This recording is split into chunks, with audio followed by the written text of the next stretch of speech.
میرے بھائیوں، وہ بدبخت جو جہلم کا بیٹھا ہوا معاذ اللہ، اس نے رسول اللہ کے بارے میں اتنی بڑی ہرزہ سرائی کی اور جھوٹ بولا ہے۔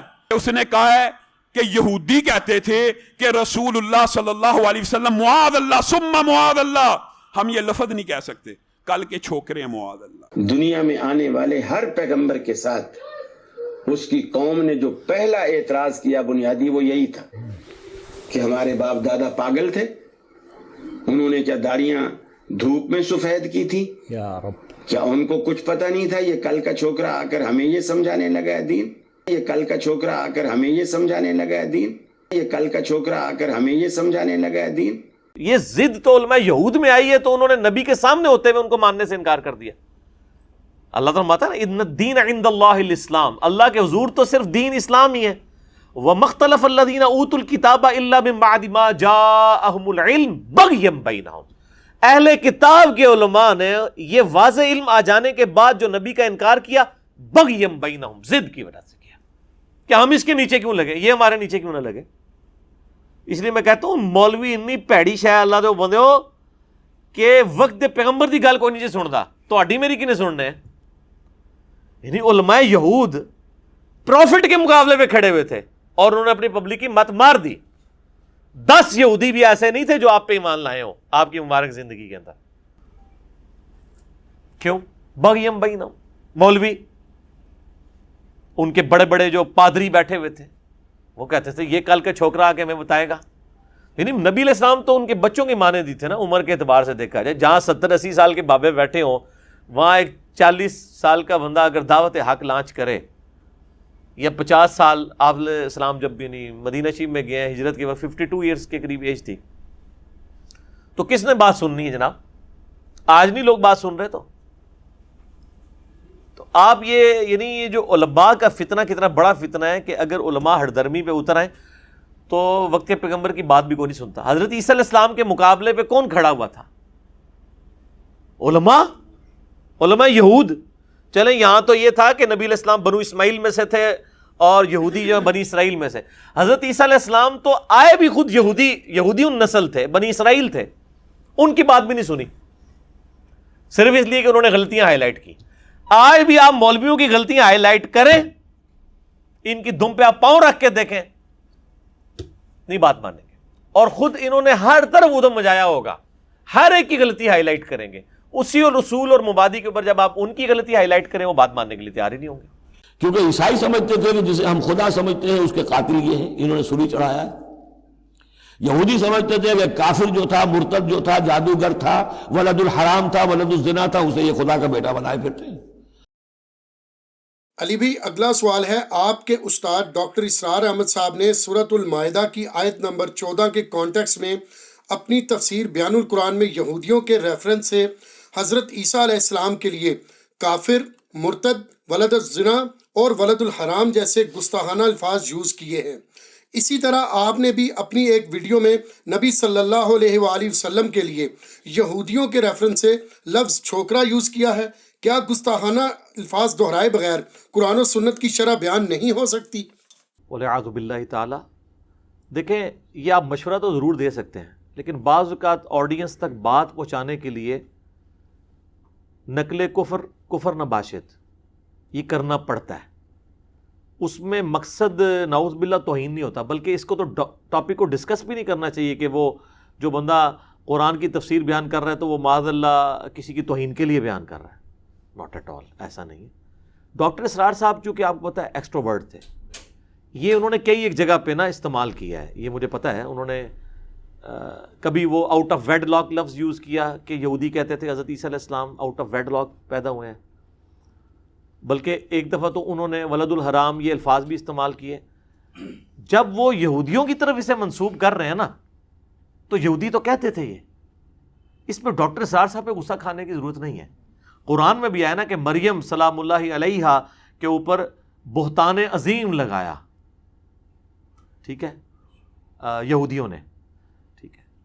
تو چونکہ یہ ایک چیز ہے، قرآن کی تفسیر کے دوران جب اس طریقے سے چیزیں آتی ہیں تو ان کو اس طریقے سے بیان کرنا پڑتا ہے۔ ادروائز قرآن میں واقعی پھر کئی ایک آیات ایسی آئیں گی جو آپ آیات کا ترجمہ بھی بیان نہیں کر سکتے، اگر ان کی ڈاکٹرن مان لی جائے. مثلا قرآن حکیم میں سورہ بنی اسرائیل میں آیا کہ اے نبی قریب تھا کہ یہ آپ کو راہ حق سے ہٹا دیتے اور آپ بھی ان کی طرف کچھ نہ کچھ جھک ہی جاتے اگر ہم آپ کا دل نہ تھام لیتے، اور اگر ایسا ہو جاتا کہ آپ ان کی طرف جھک جاتے تو ہم آپ کو دنیا کی زندگی میں بھی دگنا عذاب دیتے اور آخرت میں بھی دگنا عذاب دیتے، اور آپ کو اللہ کے عذاب سے بچانے والا کوئی نہ ہوتا. یہ تو قرآن کی آیت ہے بنی اسرائیل کے. آپ کوئی شخص کہے گا کہ اس آیت کا ترجمہ کرنا یا تفسیر کرنا یا اس کو بیان کرنا حرام ہے، تو اس کا کیا مطلب ہوگا؟ یہ کہہ رہا ہے کہ قرآن جو اللہ نے نازل کیا ہے اس قرآن کو پڑھنا حرام ہے نا. یہ کہیں گے نہیں ترجمہ نہ کریں، چلو ترجمہ نہیں کرے پھکی لے لو، پھر عربی کے کرن گے. ساڑھے کل اللہ فضل نال ہر طرح کی دعائی موجود ہے تھوڑے واسطے. عربی جو قرآن سن کے روتا ہے جب ان آیات کے اوپر پہنچے گا تو وہ امام کعبہ جو ہے انگریزی میں تلاوت کرے گا ان آیات کی، کیونکہ عربیوں کو انگریزی نہیں آتی ہوتی زیادہ تر، یا پشتوں میں کرے گا. یہ نان سینس بات ہے. یہ آج کے دور کے پرابلم ہے. شکر ہے جی عربی کے اندر گاف نہیں ہے، گستاخی کا گاف ہے ہی نہیں عربی کے اندر. یہ انڈیا پاکستان کے مسئلے ہیں، کسی بھی چیز کو نہ گھسیٹ کے گستاخی کی کیٹیگری میں فال کر دیں. قرآن میں کئی آیات ہیں. یہ آیت میں نے پڑھی سورہ الانعام میں آتا ہے کہ کافر آپ سے معجزہ مانگتے ہیں تو اے نبی ہو سکے تو تم زمین میں کوئی سرنگ تلاش کر لو یا آسمان میں سیڑھی لگا لو اور ان کو لا کے معجزہ دکھا دو، ہم تو معجزہ نہیں دکھائیں گے. اور اس کے آگے الفاظ استعمال ہوئے ہیں کہ اے نبی صلی اللہ علیہ وآلہ وسلم، ڈاکٹر اسرار نے وہاں آ کے ترجمہ کیا آپ جذباتی نہ ہو، حالانکہ وہاں پہ الفاظ ہیں جاہلین. بھائی اللہ اپنے بندے کو کہہ سکتا ہے نا، اور پھر جب اللہ کے ریفرنس سے کوئی بیان کرے. خیر کئی لوگوں نے اس کا ترجمہ چینج کر دیا اے سننے والے. او یار وہ کلیئر کٹ ہے، نبی علیہ السلام سے گفتگو ہو رہی ہے. یہ بھی ایک نیا طریقہ واردات ہے، یہ کنز الایمان کے اندر ہوا ہوا ہے. اے سننے والے، وہی سننے والے وہ ہمیں کہہ رہے ہوتے ہیں، وہ تو نبی علیہ السلام کو مخاطب کیا جا رہا ہے. ہاں بعض اوقات واقعی نبی علیہ السلام کو خطاب کر کے امت کو خطاب کیا جاتا ہے، وہ پتہ چل جاتا ہے قرآن کے مزاج سے کہاں یہ بات ہے. لیکن جہاں ڈائریکٹ ہے، جس طرح کہ سورہ الحاقہ کے اینڈ پہ ہے کہ اگر یہ نبی اپنی طرف سے کوئی بات منسوب کر دیں تو ہم ان کا دایاں ہاتھ پکڑ کے ان کی رگیں جہاں کاٹ دیں، اور تم میں سے کوئی ایک بھی نہیں ہے جو ان کو بچا سکے. اب یہ سننے والے کو تو نہیں کہا جائے گا، سننے والے پہ قرآن نازل ہوا ہے، یا سننے والے نے اپنی طرف سے کوئی قرآن اس پہ وہی ہوا ہے نعوذ باللہ اس میں تبدیلی کر کے بیان کرنا ہے. تو قرآن حکیم میں جو اس طرح کی آیات ہیں ان کو بیان کرنے کو گستاخی نہیں سمجھنا چاہیے، اور اس کی تفسیر میں بعض اوقات وہ الفاظ استعمال کرنے پڑتے ہیں اس لیے کہ وہ کافر وہ الفاظ استعمال کر رہے ہوتے تھے. اس کو گستاخی کہنا، سر یہ تو وہ لوگ ہیں، یہ تو کہتے ہیں کہ اگر آپ کہیں گے نا نبی علیہ السلام مر چکے ہیں یا ایون فوت کا لفظ بھی وہ کہتے ہیں نہیں، آپ کہیں وصال فرما گئے، پردہ فرما گئے. ہم کہتے ہیں قرآن میں لکھا ہے انک میت وانہم میتون، سورہ الزمر آیت نمبر 30. اے نبی تمہیں بھی مرنا ہے، تمہارے مخالفین کو بھی مرنا ہے. وہ کہتے ہیں وہ تو اللہ کہہ رہا ہے، آپ نہیں کہہ سکتے. ہم کہتے ہیں قرآن میں لکھا ہے وما محمد الا رسول قد خلت من قبلہ الرسل افان مات او قتل. نبی صلی اللہ علیہ وآلہ وسلم تو نہیں مگر ایک رسول، ان سے پہلے بھی رسول گزرے ہیں، اگر یہ مر جائیں یا قتل ہو جائیں. وہ کہتے ہیں نہیں، اس کا ترجمہ آپ کریں اگر یہ پردہ فرما دیں یا شہید ہو جائیں. ہم کہتے ہیں یہ شہید اور وصال دونوں عربی کے الفاظ ہیں، اللہ نے تو نہیں استعمال کیے. وہ کہتے ہیں جی اللہ تو استعمال کر سکتا ہے، آپ نہیں کر سکتے. ہم کٹ دا سٹوری شارٹ، ہم کیوں نہیں کر سکتے؟ وہ کہتے ہیں اللہ اور بندہ ہے، رسول اللہ سے اوپر کوئی نہیں ہے. تو ہم پوچھتے ہیں کیا کوئی صحابی رسول اللہ سے اوپر ہے، کوئی اہل بیت، کوئی امت؟ ہی کہتے ہیں نہیں. تو ہم کہتے ہیں حضرت ابوبکر کا پہلا خطبہ اٹھائیں صحیح بخاری میں، جس کے اوپر میرا پورا کلپ ریکارڈ ہوا ہے. 295C گستاخ علماء کا ہتھیار. میں نے علماء کو گستاخ کہا ہے. وہ جو توہین رسالت پہ شیک ہے پاکستان کے آئین میں، یہ کلپ میرا دیکھیں.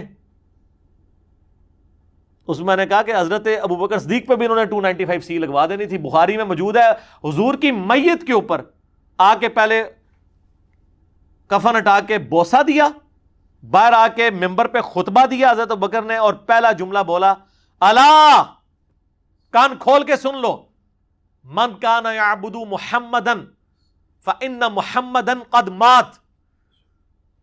اگر تم میں سے کوئی محمد کی عبادت کرتا ہے یا کرے گا تو جان لے کہ محمد مر چکے ہیں. تو ڈاکٹر طارق القادری صاحب کہتے ہیں جی قرآن میں ہے کہ جو اللہ کی راہ میں مارا جائے اسے مردہ مت کہو. وہ کہتے ہیں رسول اللہ کو آپ مردہ نہیں کہہ سکتے.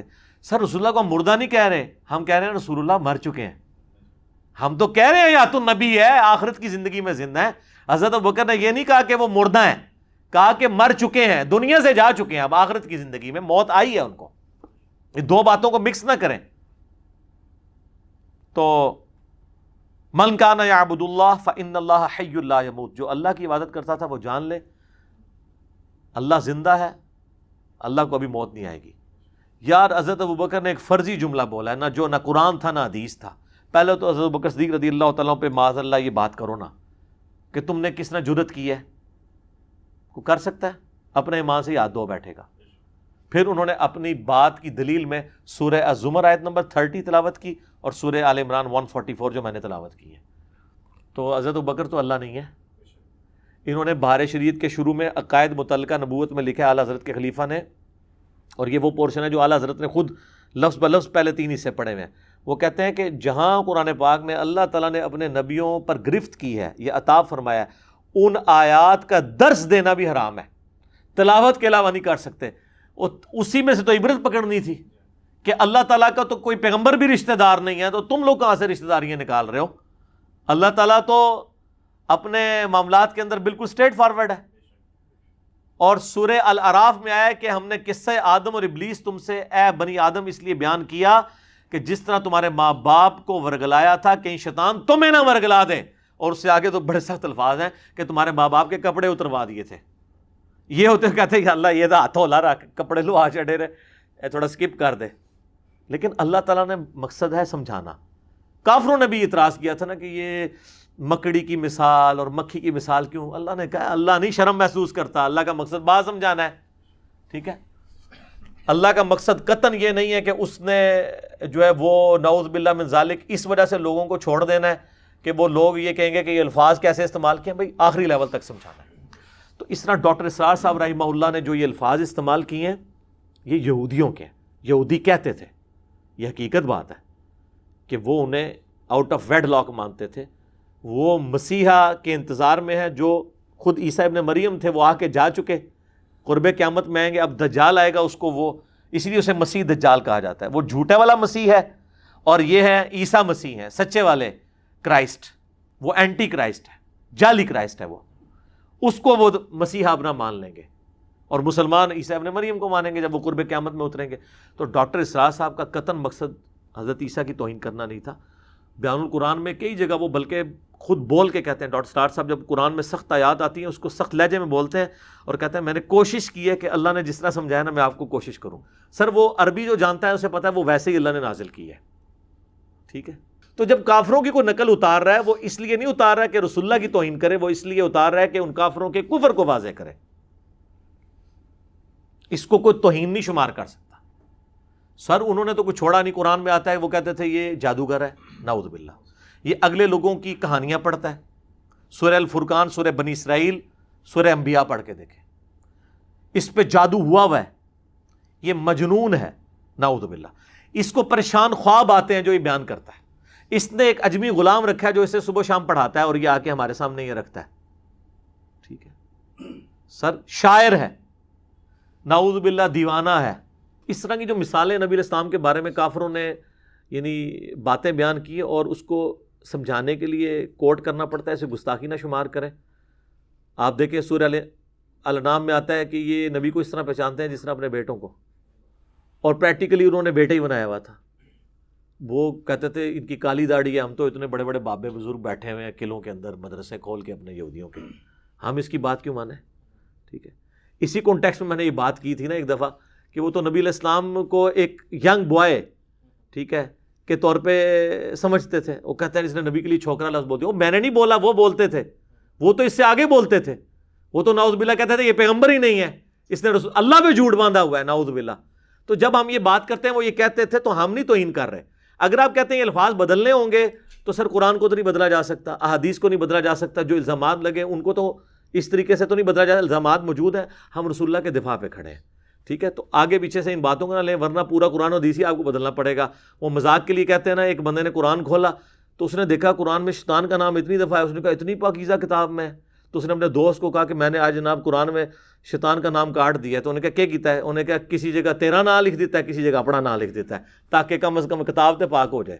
تو انہوں نے شیطان کا نام ہی کٹانے کی کوشش کرنی ہے کہ قرآن نو پاک کریے. تو قرآن میں شیطان کا نام اس لیے نہیں ہے کہ اس کی تعریف بیان ہوئی ہے, بلکہ اس لیے ہے کہ اس کی چالوں سے بچا جائے. تو اس لیے ڈاکٹر اسرار صاحب پہ اس طرح کی تہمت نہ لگائیں. باقی میرے والے سے جو تہمتیں لگاتے ہیں, تو میں نے حال ہی میں ایک کلپ ریکارڈ کروا دی ہے FIR سے متعلق, اور میرے اوپر جو الزامات ہیں آؤٹ آف کانٹیکسٹ میری ویڈیوز کے اوپر. اللہ تعالیٰ سے دعا ہے جو حق بات میں نے کہی اللہ تعالیٰ ہمارے دلوں میں راسخ فرمائے. سبحانک اللہم و بحمدک اشہد ان لا الہ الا انت استغفرک و اتوب الیک وما علینا الا البلاغ المبین. جزاکم اللہ خیرا.